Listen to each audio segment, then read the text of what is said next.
ประเทศลาวเป็นประเทศที่มีมูลเสื้อศิลปะวัฒนธรรมที่เก่าแก่และมีหลายเผ่าชนดำรงชีวิตอยู่ร่วมกันอย่างเป็นปึกแผ่นแน่นหนาแผ่นดินค้ำผืนนี้แดนอัญมณีแห่งแม่น้ำของมีเสียงแค้นเสียงกองทางฮิตของประเพณีที่เป็นเอกลักษณ์ของแต่ละเผ่าเซนพาขวัญบุญกินเจียงบุญกระเรอและอื่นๆเหมือนดังคำก่อนที่ว่าประเทศลาวก่อนกี้หลายปีผ่านมา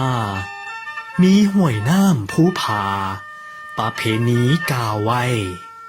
อ้ายเอื้อยน้องใหญ่น้อยลายเผาห่วมอุทธรทุงซาดลาวหุงแจ้งจำปาบานเฮืองหงทุกเผ่าสนเพียบพร้อมนำพาสร้างพัฒนาเป็นสัญลักษณ์บอกไว้ภาษาเสื้อซาดลาวจิตใจขาวแจ่มแจ้งเหตุของที่สูงทรงลงสู่เหนือและใต้ทั่วแคว้นแดนลาวจำปาเอ่ย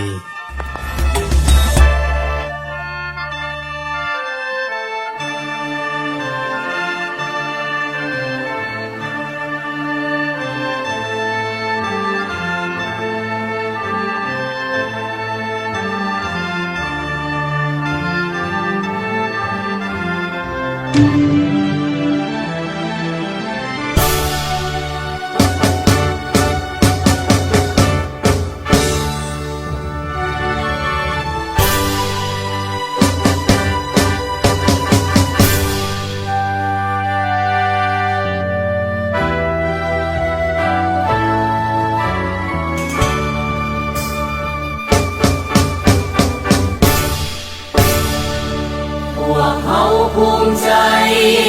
ได้ยืนอยู่แผ่นดินนี้มาหลายพันปีเมืองนี้มีชื่อลือสาเฮาฮักห่วงแหนเมืองเฮาเหมือนดังสีวาแผ่นดินนี้มีชื่อว่าประเทศลาว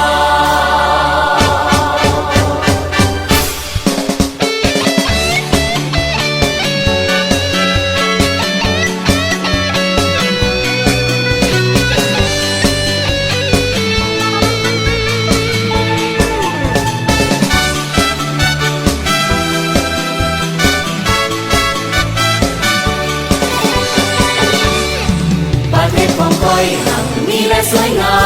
มเป็นแผ่นดินคำงามล้ำสะดุดตามีธรรมชาติป่าไม้สายคานามีภูผาทงนาป่าของไทยมีต้นไม้ลำใหญ่หลายร้อยปีสร้างพันธนีมีหงมีมากมาย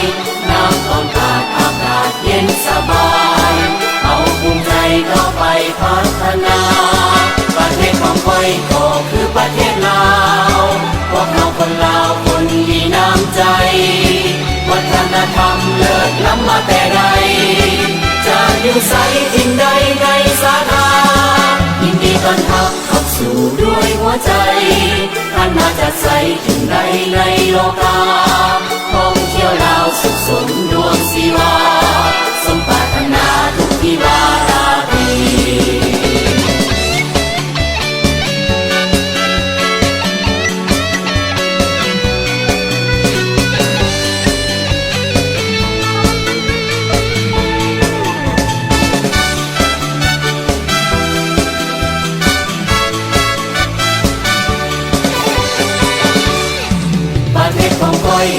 มีและสวยงา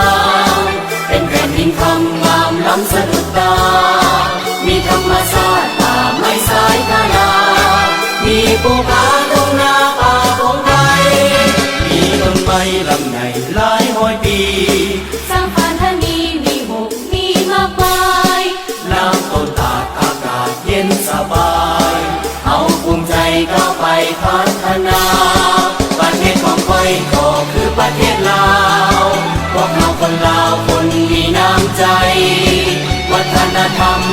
ล้ำมาแต่ใดจะอยู่ใสทิ้งใดในสาธารยินดีต้อนรับเข้าสู่ด้วยหัวใจท่านมาจากใสทิ้งใดในโลกาท่องเที่ยวลาวสุขสนดวงศิวาสมปรารถนาทุกที่บาราตรียินดีต้อนรับเข้าสู่ด้วยหัวใจ